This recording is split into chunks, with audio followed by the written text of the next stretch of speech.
go ahead and get started. Thank you all for being here. First thing we're going to do is show you a short little video.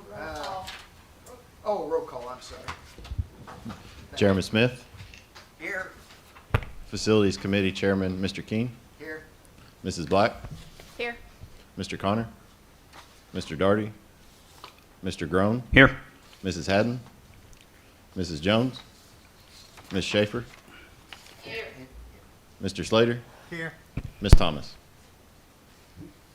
All right, thank you.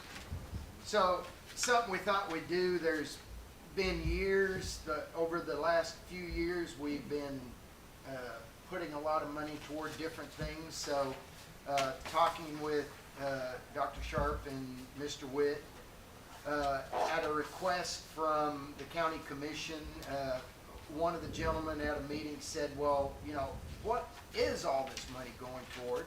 So with some help from Rachel Lehman and Olivia Ross, we've put together a video. It's not a long one, probably 3 to 5 minutes. And so we'd like you to watch that for just a minute, and then later we're going to send that on to the county commission in hopes that this will, you know, show them that the relationship that we've done was a good investment, and that, you know, it's there to do again, hopefully, in a few years. So, Ms. McCauley, do you have that on? Okay. All right.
answer any questions they might have. It wasn't equal through all the districts, but it was very equitable throughout the districts, and every district received. They can barely hear you. Can you Oh. hear your mic? Yes, I'm sorry. So it wasn't equal within each district, but it was equitable, and each district received phase money throughout most of the phases there. Some things could not be photographed, or it just wasn't a good photograph, and we could have done many chillers and roofs and things, but those are just a few that we did. But I'd like to thank Rachel, and especially like to thank Olivia. She drove a lot to get all these pictures. So Olivia, if you'd come up here for just a second, I've got something for you to at least cover some of your gas mileage anyway.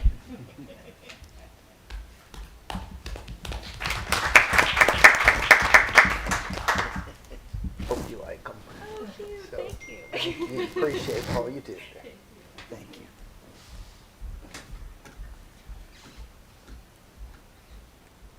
All right, so you also, and we're going to have Justin kind of just go through it. If you look, we do have a one-sheet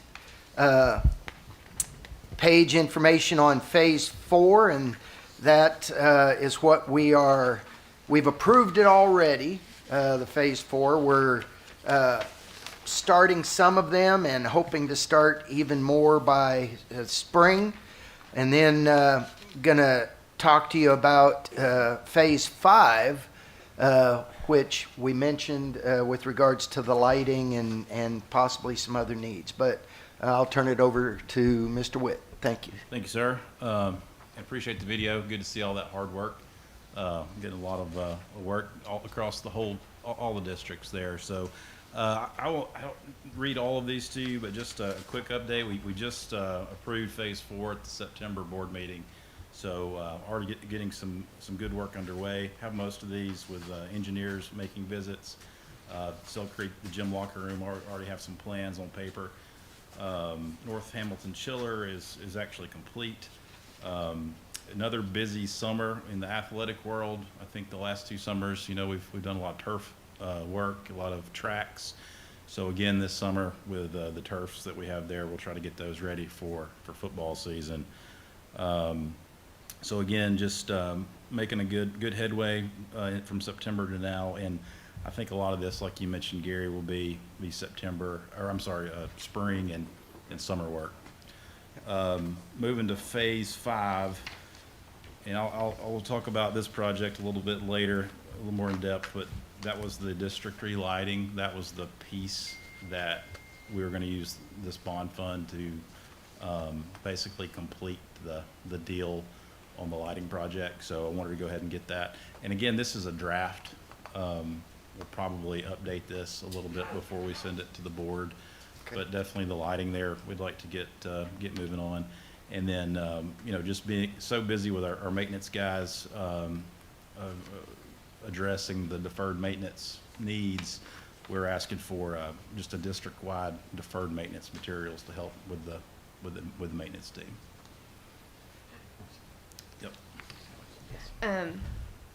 The wood exterior doors, is that to replace wood doors with something more secure? Like, can you tell me what that project is? So on wood exterior doors, we'll typically go to either aluminum or hollow metal. So yeah, just wood doors, they don't hold up long term, and helps with security as well.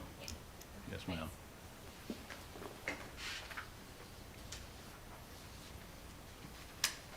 Any questions on Phase 4 and Phase 5?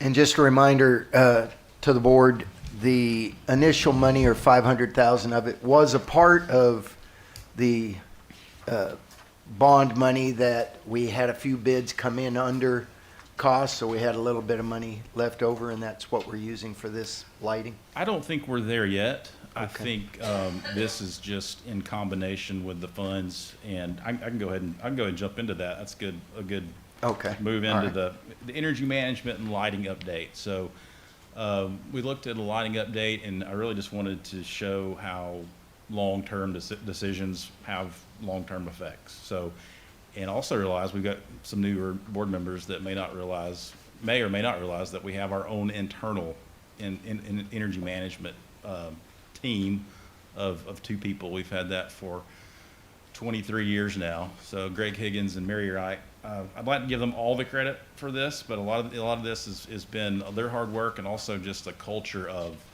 when we look at new construction, let's spend a little extra money on efficient HVAC. Let's spend a little bit more money on insulation package. So the two forms I have here are the so KBTU. So BTU is a unit of measuring energy. Think of it like a calorie. You know, there's so many calories in food. There's a measure of energy with a KBTU. So that's 1,000 British thermal units.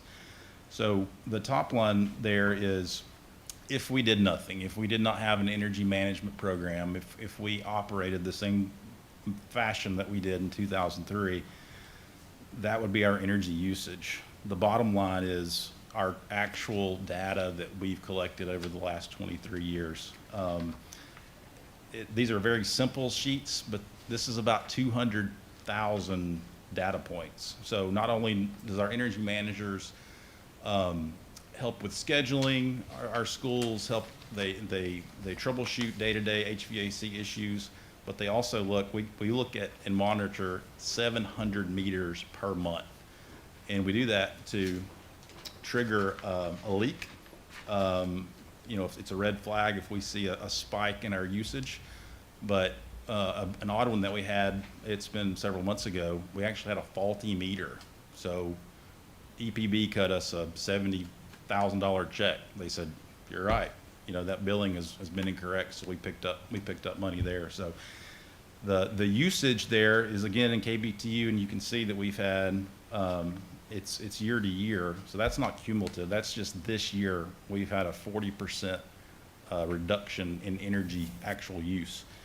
So when you take that and you apply it to dollars, the next page, the actual cost versus no conservation, just this year it would be a $9 million difference in our utilities, but cumulatively that is a $100 million. We just hit the $100 million mark in energy savings. So just proud of our team there, the hard work they've done over the years, and this exactly ties to our strategic plan that we've talked to in reducing energy costs, and this is exactly how this lighting project ties into that. So the lighting project, just a quick update on that. I didn't spend a lot of time in the board meeting, but probably the most interesting I've been here 17 years, an interesting project of the group that came together. It was federal level with TVA.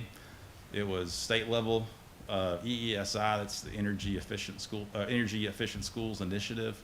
And then locally with EPB, David Van Zant. I don't know if you know David Van Zant. He's actually an ex-teacher that had a career change, works for EPB. He's our key customer contact. Has really kept us, we've been the front of the line. So when we got wind of EESI and the things they were doing with the lighting, we were actually, the numbers that you saw at the board meeting represent a 15% more of an incentive from TVA because we were able to get our application in before December. So that was just easy, you know, low-hanging fruit. So that project is moving on. I just got word, it was actually the same day as our last board meeting, the Technical Advisory Committee, the TAC with EESI, gave us the thumbs up. So it's moved to their full council meeting, which is tomorrow, I believe. So after tomorrow, you know, hopefully this week, maybe next week, we'll see if we have an official approval to do the $5 million loan. That will then go to the county for approval. So just to kind of walk through that process, the loan, all of that documentation will have to go through the county commission. So. And when's the expected date that they'll bring that to their agenda? Do you know? I haven't gotten that far yet. Okay. We've just taken it step by step. The next milestone is that official approval. I'm hoping, you know, January, February. Okay. Hopefully take it to commission, and my ultimate goal is we'll have this project complete over the summer and help with our budget, for next fiscal year. Right. So, and like I mentioned, I just want to clarify too, we're projecting a 40% reduction in our lighting consumption. So this KBT usage is electrical, so HVAC. So when I say 40% reduction, just to clarify, that's in lighting only. Okay. But still something that will pay for itself fairly quickly in savings. Correct. So from the board meeting that we actually did projected basically a cash flow projection. So our loan payment will be close to 500,000, but our savings were projected almost 600,000. And also want to mention too, during what you saw was probably version 7 of that deal that we have been working on. And the last minute ESI also included in that deal $60,000 worth of free lights from the state. So it's a new program that they just started. Sounds great. All right, any questions on the lighting project? All right, let's move on. So we're just going to do a brief kind of a report about where we sit on each of our phase 1 buildings. Originally, phase 1, we have the 5. So let's go ahead and do Soddy Daisy Middle first, and then we'll follow the order that's there. And Mr. Slater, you had a report you wanted to do there. It's really just a short update. The architects are drawing up the preliminary plans as we speak with the new building and all the renovations and more parking, which I think they're going to like quadruple the number of parking spaces up there. They're also increasing the drive-throughs, so it takes a lot of the traffic off of Highway 27 through there, which if you go through there at 8 o'clock or 2 o'clock, you're in line for a while. Right. But they're working with Tucker and Principal Cox, Commissioner Shipley, and even the Soddy Daisy Police Department. And, I've thrown in a little bit of information because that's where I went to school. So, but it's coming along. All right. So then Franklin Roberts. Just and one more update on Soddy. Okay. I think we're going to advertise the CMAR hopefully this week. So advertisement, basically a request for proposals for the construction manager at risk. I don't have the dates in front of me, but I'm hoping through that whole process, maybe a February, March, hopefully bring a CMAR to the board for approval. But yeah, just running through these, Franklin Roberts, architect on board, doing a lot of what we called phase 0 with the existing building, had a lot of existing conditions that we needed to look at. So we've I think the structural analysis is done. They've cameraed utility lines, mapped out water lines. I think you've seen in the news where also have the first corporate partner. So I think that's a big discussion too, as far as while we're doing this preliminary work, also looking at what type of programming is going to go in that building, right, how the space is going to be used. And I'm hearing also some other partners hopefully are in the works on that project as well. The Brainerd project, again, have architect on board, very early in programming. So met with Mr. Ells and also with what's the deal Ms. Shackelford. So looking at their existing conditions, so starting off with an existing plan and looking at how both schools are using their existing space and how that program is going to marry into that new renovation and addition, and how all that's going to work out with the programming stage. So moving along with that one as well. North River, we have CMAR is out. We should expect responses, I think, this month, and the same process. So we'll have responses. We'll list those responses to 3 or 4, do interviews, and we'll send a recommendation to the board. We're shooting for January, hopefully, for that selection. We touched on Saudi Middle. Yep. Let me ask you, since the YMCA is involved in that project, how does that work with the CMAR? I mean, you got 2 architects, right? Correct. And are you gonna have 2 CMARs? Or you just gonna have one? How will that? The CMAR that was selected for the Y project did not submit, actually didn't come to the mandatory pre-proposal for the Y. So we will definitely have 2 essentially contractors. Our hope was that the Y was further along, that their work will be almost complete by the time that we come on site. But yes, we'll have 2 construction teams potentially at one time. So That worries me. yeah, I mean, that's, I think it's just the architects are working well to define our scope. So what work is in their scope and what work is in our scope.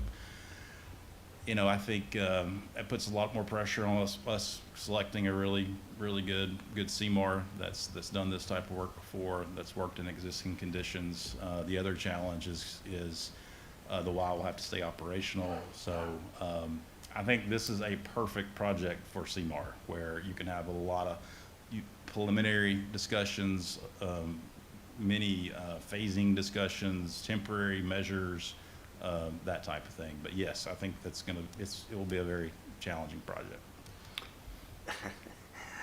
That worries me. So what, I mean, I worked there for 25 years. So I know how they can be. Yeah. So what kind of conversations are you, I think I heard you say that they're further behind at this point than what you had hoped it would be. Didn't you just say that? Or did I imagine that? It appears that way. I haven't confirmed that. Behind in what way? Actually starting construction. Yeah, I haven't seen their. All right, is that, and maybe Justin, this ought to be a sidebar, but is that a financial issue or?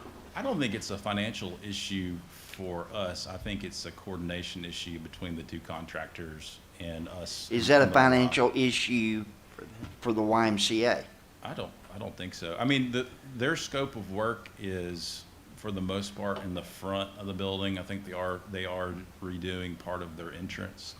Our scope, it will be most of the parking lot and the civil work. So we'll have to, it's good that we'll have that under our scope so we can manage it, but we'll have to coordinate that closely with the Y. So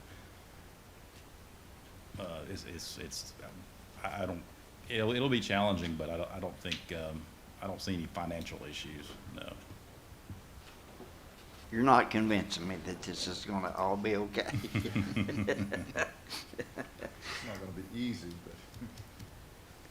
So, what, I mean, what kind of plan do we have out there? I mean, who's gonna be the referee when we run into conflict, or we run into issues that we want to turn left and they want to turn right? How are we gonna solve those kinds of things? I think this is the big first phase, is getting a CMAR to the table, where, again, I want to emphasize that this is not a hard bid. So part of CMAR is that this is our CMAR. We're bringing you to the table. This is the WISE CMAR. Here's our plan. Here's your plan. But until we have that party to bring to the table, it's hard to have Why, the detailed was there a discussion. reason why they didn't want to use the same CMAR that you had kind of settled on? They did their process. I was hoping that, actually I was hoping their process would be more aligned with ours, so that could be a possibility. I don't know if it's the size of the project, the complexity of the project, the amount of work, you know, I don't honestly I don't know of why that company did not propose on our project. Is there a timeline for getting started? So CMAR will be, I'm hoping January, when we bring a CMAR to approve. That will start the first phase, which is the pre-construction process. Should be about 8 months, 8 to 9 months, where they are in the process with the architect as they complete the design of the building. So probably 8 to 9 months, we'll start to see estimates, bids.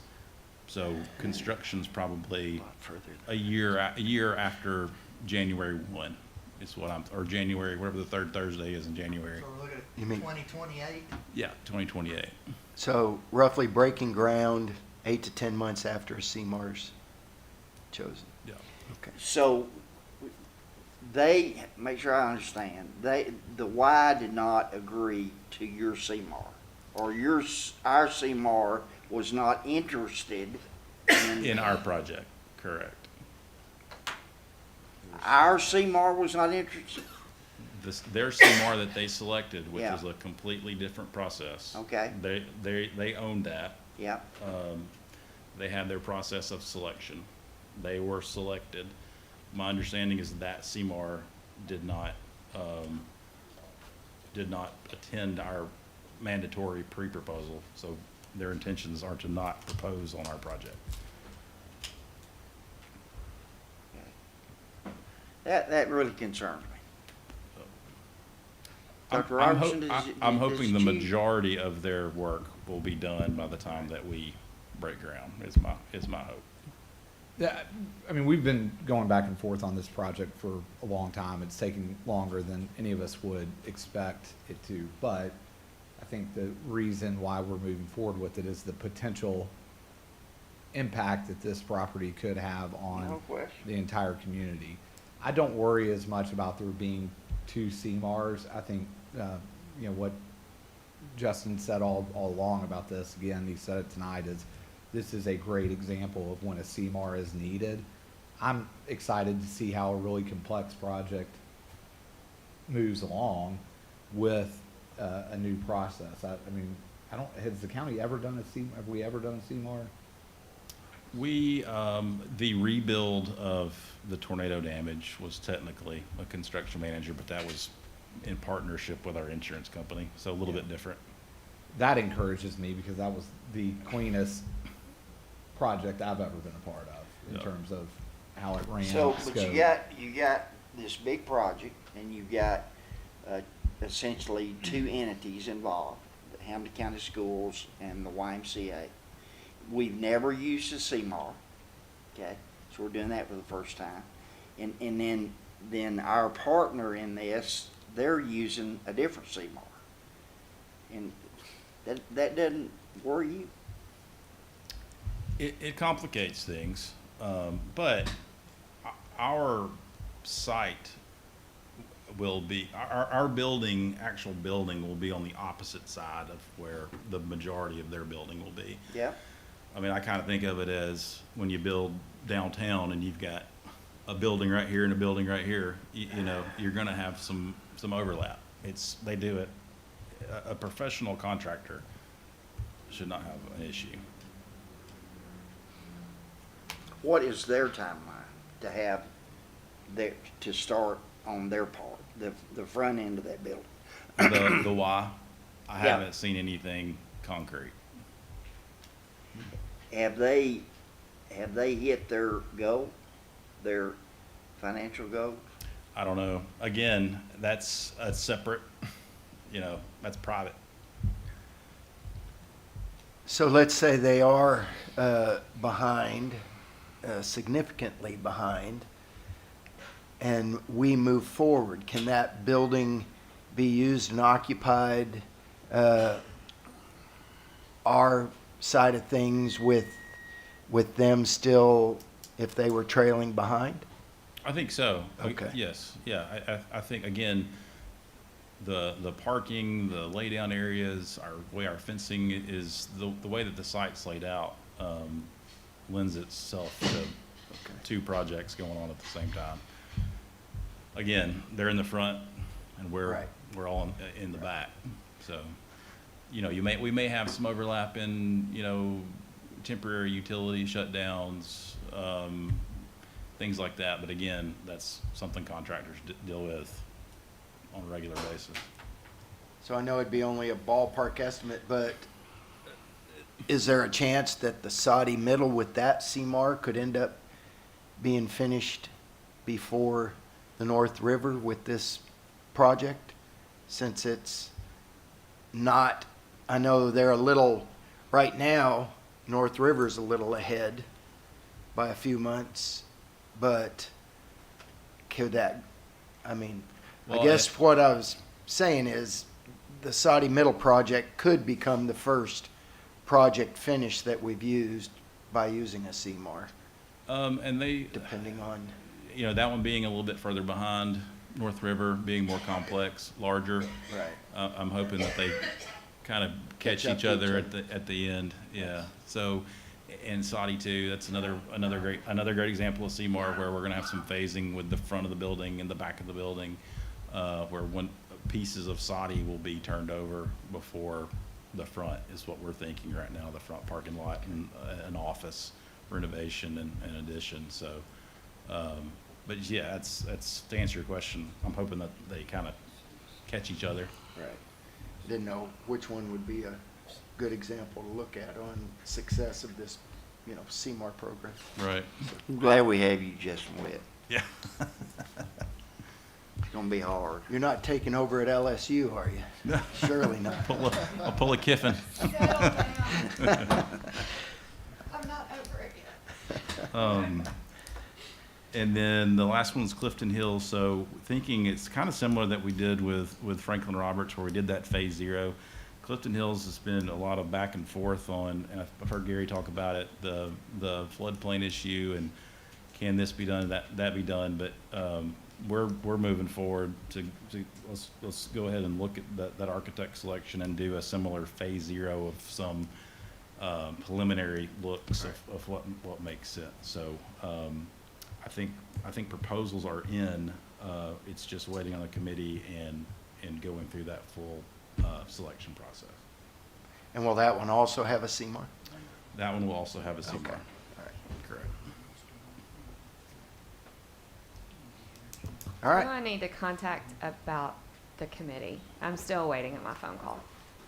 That will be through the county office. So either Todd Lehman. Todd Lehman. Yeah, Todd Lehman. Yeah, Todd Lehman. Yeah. Okay. They know your phone number, though, I think. Hopefully. I It's gave it to public. them, they know it. All right, any other questions on the phase 1? All right, Dr. Sharp, if you want to, you or Ben want to present. Thank you, the Mr. next- Keene. A couple of board members have asked for an update on our ABM custodial services, which is a new partner with us this school year. They came on board this summer, and since the summer, they've been in the settling in phase, and we've referred to it as a stabilization phase, calibration phase. And just so you know, we've been meeting weekly with ABM since we began our contact with them this summer.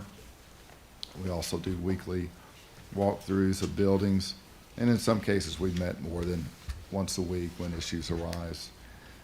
ABM's been very responsive. We're pleased with the progress they're making. They've still got progress to make. It hasn't all been perfect, but we expected, some things needed to take some time to fall into place. We feel those are falling into place, and we're starting to see those results. We asked ABM to come here tonight and prepare a presentation for you. Ken Armstrong, their Regional Director of Operations, is here, and Dennis Willis, who's their Senior District Manager. They're going to present to you, and I think you have a copy of their presentation. And I will let them come to the podium and speak to you and tell you a little bit about what they have here for you this evening. Hello, how are y'all doing? I'm Doing Kent well. Armstrong, as Dr. Sharp mentioned, regional manager for, I do East Tennessee and part of Kentucky as well. And then we have Dennis Willis, who is, y'all may know him, obviously. He's pretty well familiar with everybody here. So we did want to just give a quick update. We got a few slides at the request of Dr. Sharp and Ben to kind of give you an idea of where we kind of came from, some of the struggles that we kind of went through, and the process we're using to, you know, to manage those or to see our progress moving forward. You know, like Dr. Sharp said, I mean, we haven't been perfect. We've had our struggles for sure, and we still got a long way to go, but we are making progress. And that's kind of what we wanted to show and tell the story on here tonight. So first of all, this is our senior leadership, starting with Chris Thomas and Kyle Gribble. Some of y'all might have met Mr. Gribble, and then myself, Dennis, and Scott Newell is our sales director. Some of our local managers that are on the ground are our zone managers. We have 6 of those. It includes one of them from D1 as well. And these are our guys in their zones accordingly. And then we do part of what we call the Smart Inspect. It's a program that the district utilizes. We have a Smart Inspect inspector. That's her sole position, and she goes through each building on a regular basis and scores it. We try to get her to be as honest and basically as brutal as she can, because there's no sense in us, you know, fluffing any of the numbers or anything. Especially, we want to know from a management standpoint, we want to make sure that we know what we're seeing out there in the buildings or what you are seeing in the buildings. We don't need to be told something different. So we actually been tracking these scores when we started really getting into Smart Inspect starting in September.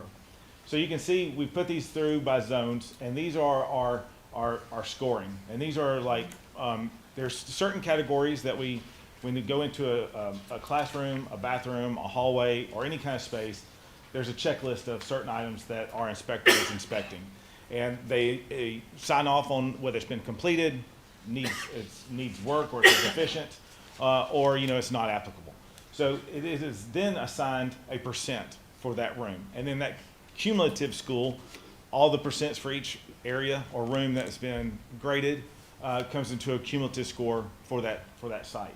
And then what we've done here is we've put it all together by zone. So these are snapshots of what our scores started at in September by zone. So there are some outliers. There's some ones that were, you know, lower scores and then some higher. But those are the ones that, you know, we speak of and we talk through each week.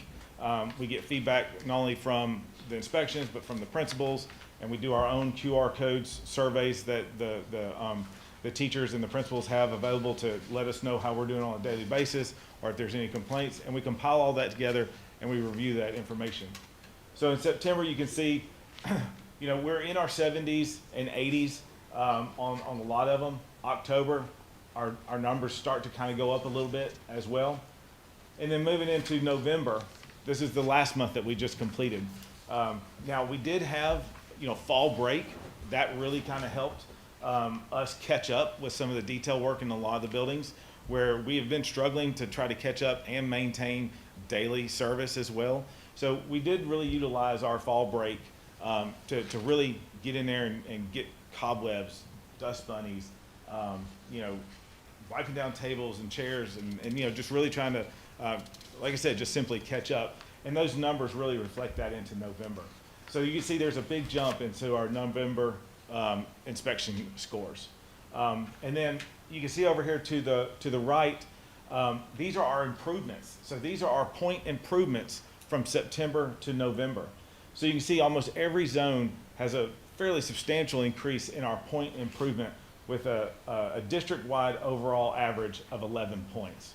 And these inspections are not only done just by us, but it's also There's a third-party core that does inspections with us as well, and they do it quarterly though. So we match up what they have, what we have, and then all of the feedback that we get from principals and staff to get a full picture of what we're doing out there in the schools. We also wanted to show some of the top schools that we have. So some of our top 5 schools that score the best, Normal Park, Lower, Hillcrest, Wallace, Rivermount, Lookout. And then also, we do, to show you what the scale is, we've also put our lowest scoring 5 schools that we had in November. So we have Loftus, Ottawa, Snow Hill, Westview, and Hickson. And you can see, I mean, our goal is to hit an 85 average inspection score. So obviously the lower 5 are below, but at the beginning, some of these, like in September, we were showing in the 60s. So even the lower schools, you know, we're really bringing those up. It's taking us a little time, but we're on the right track for that. Could I ask you a question? Could you go back to that slide? Yes, sir. So Wallace Smith is in District 9. Snow Hill Elementary is in District 9. They're 3 miles apart. But Wallace Smith is showing in Zone 8 and Snow Hill is showing in Zone 1. How do you do your zones? So the zones, I personally didn't set the zones up. Those were set up by Chris and Kyle Gribble. But the zones were set up just kind of by geography and by the size of the school. So even if they may be close, we try to set them up with the size of the school. So we want each one of our zone managers to manage a certain amount of square footage. Okay. So we don't want one zone manager to be burdened with a lot of high schools in one particular area versus another. I know how they looked at it. I don't know the exact, you know, algorithm that they use, but I've done it before myself, and we try to match it up with the square footage, how many people we're going to manage, the types of schools that it's at, so that you kind of even out the playing field for all the managers, so none of them are overburdened in one spot. But, yeah, and again, so Snow Hill is a 25 to 30-minute drive away from Westview, which is in the same zone. Now, Westview and Ottawa Middle being in the same zone, I understand. But if I was a zone director and I was having to go from this zone to a problem at Snow Hill, but then I have to go back to where I was already at, you know, I was just curious about your zoning numbers at the geography and then so Hillcrest I can see with Wallace Smith, they're both on roughly on the same road. Both of them kind of off of Highway 58, but it just threw me a little bit when I saw your zoning things. So, Yeah, and it's probably, what you're probably seeing there is just making sure that we try to maintain a certain amount of square footage and employees per zone manager. Again, just trying to even that out. Geography-wise, you know, some school districts, you know, that don't have the number of schools that y'all have, maybe they have like, you know, 15 or even 20, you know, I mean, you have a whole county, and it may be an hour from one end to the other, and you have 1 or 2 managers in that district. I mean, they're traveling some good distances too, but it's, again, it's kind of based on square footages and the people that we're managing. all right. How do you explain such a discrepancy? For example, Hickson Middle, which is, you know, a pretty new school, Yes, sir. scoring so low, and then Normal Park, for example, which is a pretty old school. 100 years old. Why is there so much difference there? The biggest part of some of the discrepancy in their scores is basically because of the service in each school. So for example, it's different staff. You know, all of our staff, we would love to have a cookie cutter staff of, you know, a great employee at every school. But the Hickson area, it's actually hard for us to hire in. It's one of the more difficult areas to hire in for whatever reason. But also, if we have some, you know, carryover employees, and we're still dealing with some carryover employees from previous contractors, some of them are, you know, they have really come on board, and you know, we've been able to retrain and kind of get them to come over to the ABM way of doing things. Some of them are still more resistant than others. So simply put, it's the staff that's in those buildings. Well, you said hard to hire for whatever reason. So what is whatever reason? Well, it could just be, employment pressure. So like in the Hickson area, there's a lot of other businesses, fast food, other entry level jobs that we're competing against. Some of the ones like, for example, in the Saudi area, it's just because of the geographic island out there, right? So, and then there's also wages. I mean, some people, they don't want to do housekeeping work. Some people, don't want to work for the wages that we're offering, or it's even scheduling. But most of the time, we see that it's either geography or it's other job pressures.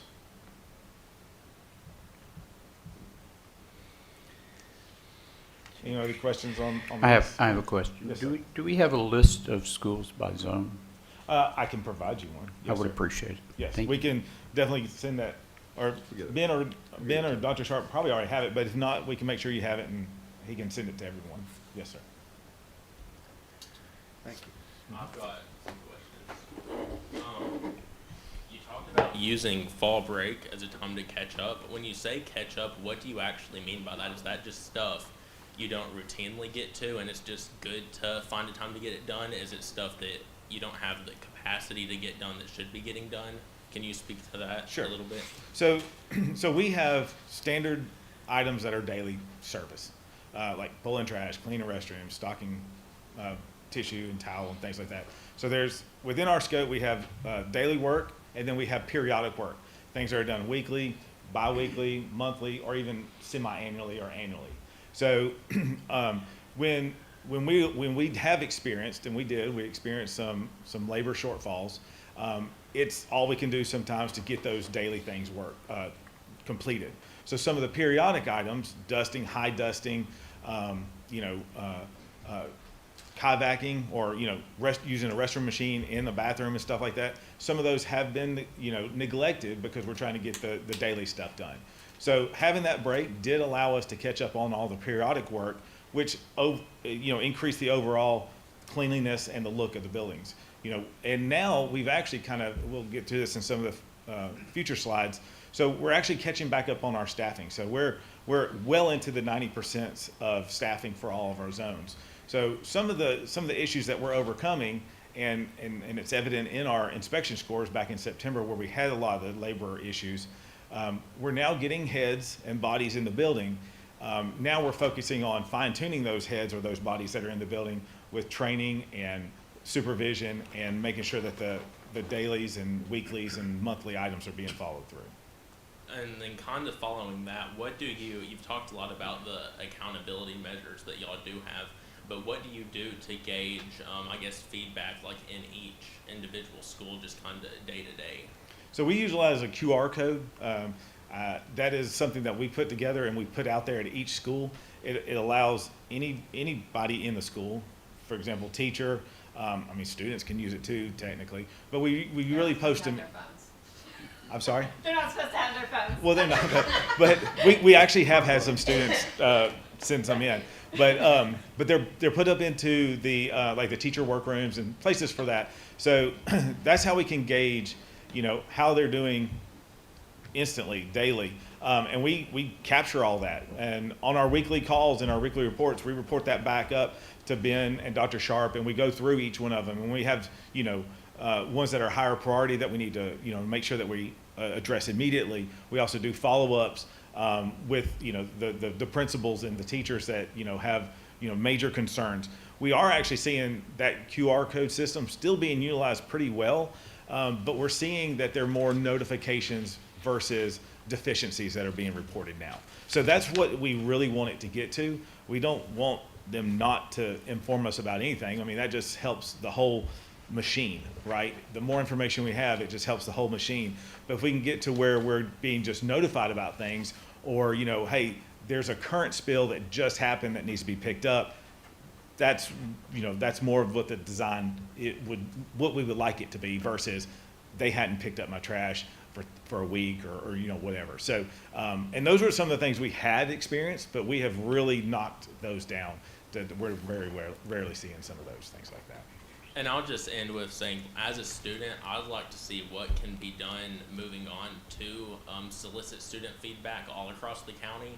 because talking to students about this, like this data shows and the results show, I've gotten mixed feedback from each school. So I'd like to see what we can do to talk to students who experience a lot of this stuff day to day. And that might be something we need to work through the principals with and through the administration. For the most part, we try to just stay out of the, away from, talking with them too much. But yeah, I think any kind of feedback would be great. More eyes, the better, in our opinion. So, yes. Do the Chromebooks do QR readers? No, they don't. They I don't? think do. Okay. No. I was just curious. Good. All right. All right, and then so we also do monthly surveys. So, so Ben will put out a quarterly survey to all the principals about the service, but we also do a monthly survey that we put out to all of the principals about the service, and it's basically got about 4 or 5 different bullet points. How are we doing? Is the manager responsive to you? When you bring something up, is it handled? Are you seeing, the people doing the right things and all that kind of stuff? And so once we compile all that back, we assign that in the same category, and we assign it the same amount of value as we do with our Smart Inspect scores. That way, when we look at a percent, we have something that that mirrors each other. Yes. So in September, you can see we haven't put out November's yet because we just finished November. We'll be putting those out this week. But September's and October's, you can see October is, again, a little bit higher, and we're hoping that we're going to get November's back a little bit better as well. So that's another measure that we're using to get feedback of our service. The QR code trends, I mentioned this just slightly earlier. So those are a way to communicate with us. When a QR code message comes through, it gets sent to the zone manager. So it's routed. They choose the school that they're at. So it's just a standard QR code. There's a drop-down screen. They can choose the school that they're at, and then they choose, what the issue is or what the request is. It gets routed directly to our managers through email. It gets copied to Dennis and myself, and actually a couple other of our managers as well. So it has instant visibility for our whole team, and we can dispatch whatever is necessary at that time for what it is. If it's something that needs immediate attention, that manager can call right back to the school to get with a day porter or night crew. If it's something that needs to be escalated, it goes with Dennis or myself. And you can also see that even though I mentioned a lot of our QR codes that we're seeing are turning into more requests versus deficiencies, the total number of QR codes are dropping. So between August and September, we had 945. I know that's a combined, but that's still higher than October, which is 393. And then in November, we had 428. So again, we're seeing those decline, but also on the back end, what you don't see is a lot of those are becoming just notifications.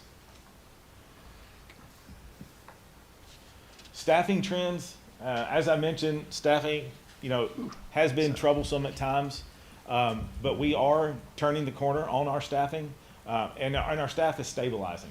So when we first started, we took on pretty much all of the incumbent employees. We made a lot of new hires as well, but we always go through a cycle of employees. We may hire 8, 9, 10 employees for every good one employee that sticks around. That's just kind of what we do. That's just kind of the nature of the business, unfortunately.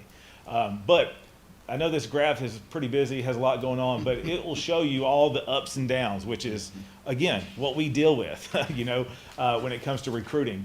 But the takeaway here is on the right. You can see the different zones, and you can see our current staffing based on what we proposed in our contract. So that's current staffing as of the end of November. So we're doing pretty good. Our lowest one is at 91% staffed. Right. And so when we have the bodies, that just makes the work that much easier for everyone else. And going back to some of the periodic work, that makes getting that periodic work taken care of a lot easier as well.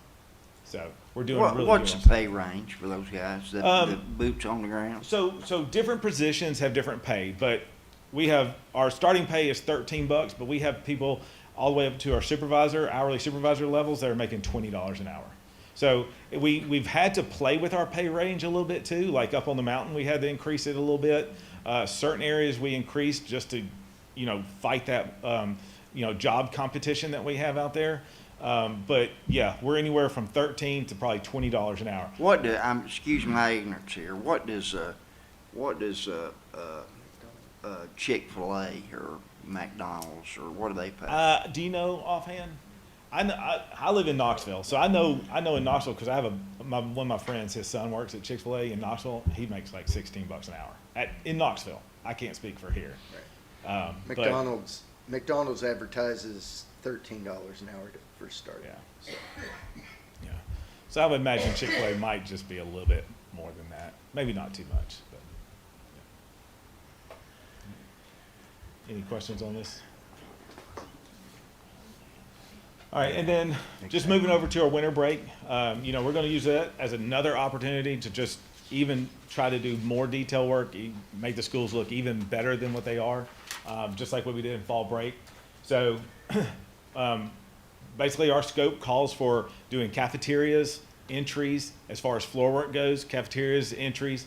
But we're also going to take that a step further. If we have certain areas that, when our zone managers talk with our principals, that are troublesome, hot spots, an area that's just really been beat down or maybe hadn't gotten, very good service and just has been worn thin, we're going to hit those as well. But those are going to be something that we're going to talk to the principals, try to make sure we have a good plan and try to hit all the areas that they need hit, as well as covering all the existing building usage. We know there's still going to be sports, there's going to be childcare, things of that nature. So we are going to still be in the buildings pretty much, the entire winter break. We'll take, Christmas Day off and maybe New Year's Day off, stuff like that. But we do still plan to be in the buildings all through the winter break doing something. Mostly Full staff? Not full staff everywhere, mainly because all the kids aren't there. We won't need full staff everywhere to do the project work. But we would probably, I say it's safe to say we'll be anywhere from 70 to 80% almost any day out there. But we're going to make sure that we accomplish everything that we need to get done, and that's going to be worked through with the principals as well. Excuse me. And a quick little star of the show, we put this in here. We had an employee appreciation day. Even though we just started, our company-wide, we had an employee appreciation day. So we ended up catering rib and loin and had a great turnout. Out of about 300 plus employees, we had a little over 200 show up, fed them lunch, gave them some safety training, and made them watch a video. I guess we charged them that, for the meal. So the board and safety trainings, but we had a good little meeting, about an hour and a half, fed them lunch, got some safety training out. And we were really surprised at the turnout and how well it was received with the hourlies, and just being being that we are so new here, and I actually had a couple of them come up to us and say hey, we've never gotten a lunch before, or something like that. But for us, this is something easy that we can do, just to help build that camaraderie with our employees and, to try to be part of the team for everyone. So we did want to throw that in there, show you that we are all working together for a common goal. And that's my presentation tonight. Any other questions on anything? Thank you very much, sir. Thank you. All right. So one last thing, and then we are going to be adjourned. So phase money runs out. That doesn't mean, that things are all fixed and ready to go. So something I am going to bring up as we move into the new year and we'll start looking at our budget for the new year. I was going to let as far as from the facility committee standpoint, we lost 7 employees last year from maintenance through the cuts, and gonna hope as we, so as been talking, I know our TISA is up a little bit. I know sales tax, the quarterly report we got for sales tax was up. Hopefully, if news nationwide is the same for in Chattanooga, sales tax over this last month will hopefully be up. We're going to have to look at, we don't have bond money anymore. We're going to have to look at replacing some money in our maintenance department budget. So I'm going to be asking for an added 1.5 million there, and hopefully to replace 4 or 5 of the 7 lost employees. And you know, that's again, we've got to do something to keep these capital projects going. It's good to have the money to do them, but we've also got to have the bodies to do them. Unless there's any other questions or conversation or that, I will adjourn us. And next budget, our next facility meeting is scheduled in February, but unless there is something, we might move it to either March or possibly even as late as April. I know the policy and budget meetings will start to come into play more, so we'll try not to compete with those. All right, and no other lights lit, so we are adjourned.